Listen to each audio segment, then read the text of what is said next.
உங்களுடைய பயணம் வெற்றிகரமாக மாற வேண்டுமா? அதற்கு ஒரு வழி.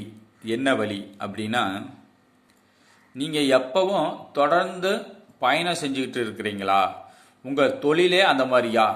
வண்டியிலேயே தொடர்ந்து பயணம் செஞ்சுக்கிட்டு ஏதாவது வசூல் பார்க்கலாம், இல்லை பஸ்ஸிலேயே தொடர் பயணமாக இருக்கலாம், ஏதோ ஒரு வகையில், இல்லை லாரியிலேயே ஏதோ ஒரு பயணமாக இருக்கலாம், ஏதோ பொருட்களை லாரியில் கொண்டு போய் இறக்கலாம், ஏதோ ஒரு பயணம் செஞ்சுக்கிட்டு நீங்கள்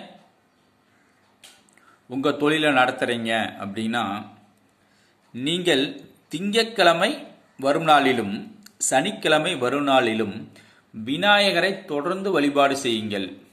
நீங்கள் விநாயகரை தொடர்ந்து வழிபாடு செய்தாவே உங்கள் பயணம் சிறப்பாக இருக்கும். எப்படி போகுதுன்னு பாருங்கள். நீங்கள் இவ்வளோ நாளாக விநாயகரையும் கும்பிடாமல் இருந்திருப்பீங்க.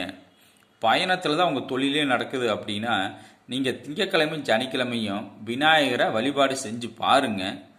அப்புறம் எப்படி இருக்குதுன்னு நான் சொல்ல தேவையில்லை, நீங்களே உடனே அருமையாக லட்சமாக கொட்டணும்லாம் சொல்ல முடியும்.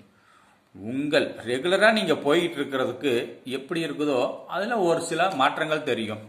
தொடர்ந்து சனிக்கிழமையும் திங்கட்கிழமையும் நீங்கள் விநாயகரை வழிபாடு செஞ்சுட்டு வந்தீங்க அப்படின்னா கட்டாயம் அதனால் உங்கள் பயணம் வெற்றிகரமாக மாறும். சிறு சிறு முன்னேற்றங்கள் ஏற்படும். உடனே பெரிய முன்னேற்றம், சிறு சிறு முன்னேற்றங்கள். அன்றைக்கி நல்ல சுமூத்தாக போகும், அன்றைக்கி நாள் சிறப்பாக இருக்கும். இந்த மாதிரி செஞ்சுக்கிட்டு வாங்க. உங்கள் வாழ்க்கை மகிழ்ச்சியாக இருக்கட்டும், வளமாக இருக்கட்டும். வெற்றிகரமாக உங்கள் வாழ்க்கையை நடத்துங்கள். வாழ்க வளமுடன். நன்றி, வணக்கம்.